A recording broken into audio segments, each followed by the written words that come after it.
આજે તો મેં ગોળ અને ઘીનો રોટલો ખાધો. હેલો ગાઈસ, કેમ છો બધા? મજામાં?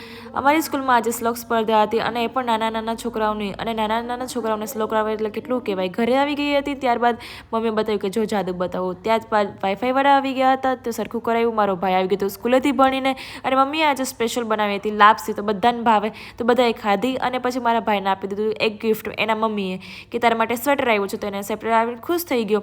ત્યારબાદ આ ભાઈ જો આખી ગાડીની સફાઈ કરી દીધી. મારો ભાઈ આવી ગયો હતું કામ પરથી અને ફિશ લાવ્યો હતો. આ ગમલામાં મેં કાણું પાડી દીધું અને મેં ભાઈને કીધું કે મને આ સરખી રીતે નાખી દો મારા રૂમમાં.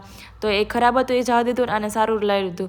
તેના પછી મેં કીધું કે આ પાછળ જો આખું ઝાડવું તોડવાનું છે, તો એ ભાઈએ તોડ નાખ્યું હતું અને કેળ હતી એ અમારે અહીંયા લાવી દીધી. તેના પછી મમ્મી અને મેં સફાઈ કરી. ત્યારબાદ અમે રોટલો બનાવ્યો હતો. રોટલો બનાવી અને રોટલોમાં ઘી અને ગોળ મિક્સ કરી અને રોટલો આખો ચોળી અને રોટલો બનાવ્યો હતો. અને ઉપર કેટલું મસ્ત ઘી નાખેલા, ખાવાની કેટલી મજા આવવાની. અને ચૂલાનો રોટલો ગાઈસ એટલે કેટલો સરસ લાગે. અત્યારે સિટીમાં બહુ ચૂલો ઓછો જોવા મળે છે. તો પછી આમ બધાએ ખાઈ લીધો હતો. આ બેને બહારનું જમવાનું મંગાવ્યું હતું તો બહારથી મેગી ખાધી હતી અને બીજા અમુકે ઢોસા ખાધા હતા.